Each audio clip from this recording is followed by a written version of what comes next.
Assembly ఎన్నికల బరిలో నిలిచిన అభ్యర్థులు తప్పనిసరిగా ఎన్నికల కమిషన్కు పూర్తి స్థాయి ఖర్చులు వివరాలు సమర్పించాలని జిల్లా కలెక్టర్ పి ఉదయ్ కుమార్ అన్నారు. నాగర్కర్నూలు జిల్లాలోని నాగర్కర్నూలు, అచ్చంపేట, కొల్లాపూర్ అసెంబ్లీ ఎన్నికల్లో పోటీ చేసిన 43 మంది ఎమ్మెల్యే అభ్యర్థులు నిర్ణీత తేదీలోగా పూర్తి స్థాయి అకౌంట్స్ ఎన్నికల్లో వ్యాయామ వివరాలను జనవరి 2వ తేదీ వరకు అందించాలని, లేదంటే రాబోయే ఎన్నికల్లో పోటీ చేయడానికి అనర్హులు అవుతున్నారని జిల్లా కలెక్టర్ అన్నారు.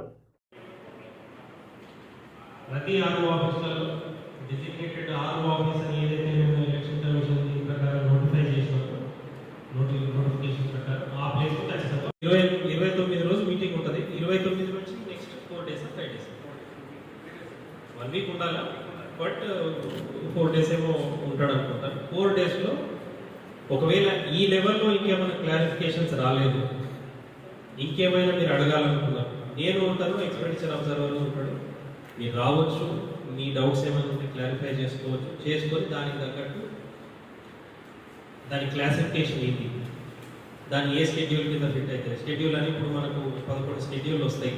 అది దాంట్లో డిఫరెంట్ కాలమ్స్ ఉంటాయి. మీ ఎక్స్పెండిచరా, పార్టీ ఎక్స్పెండిచరా, లేదు అని అంటే దాన్ని పబ్లిక్ మీటింగ్ కింద వస్తుందా, మీ బ్యాలెన్స్ దీని కింద వస్తుందా, అక్కడ క్లాసిఫికేషన్స్ దానికి ఉన్నాయి. మీకేమైనా వాటిలో డౌట్ ఉన్నా, మీరు ఇచ్చిన నంబరు మేము ఇచ్చిన నంబరు మ్యాచ్ కాకపోయినా, మీరు అనుకుంటున్నది మేము అనుకుంటున్నది మ్యాచ్ కాకపోయినా, ఇప్పుడు కొన్ని కేసెస్లలో డీటెయిల్స్ ఇవ్వకుండా కూడా ప్రింట్ చేసినవి మా చేతులు దొరికినాయి. వాటిని కూడా మేము బుక్ చేసే అటెంప్ట్ చేస్తాం. దానికి సంబంధించి అప్రోప్రియేట్ సెక్షన్స్లో కూడా కేసు రిజిస్టర్ అవుతుంది. ఇట్లాంటి కొన్ని కేసెస్ ఉంటాయి. సో వాటన్నిటిని మీరు జాగ్రత్తగా చూసుకొని ఇన్ కేసు మీకు ఏమైనా డౌట్స్ ఉన్నా కూడా క్లారిఫై చేసుకోండి.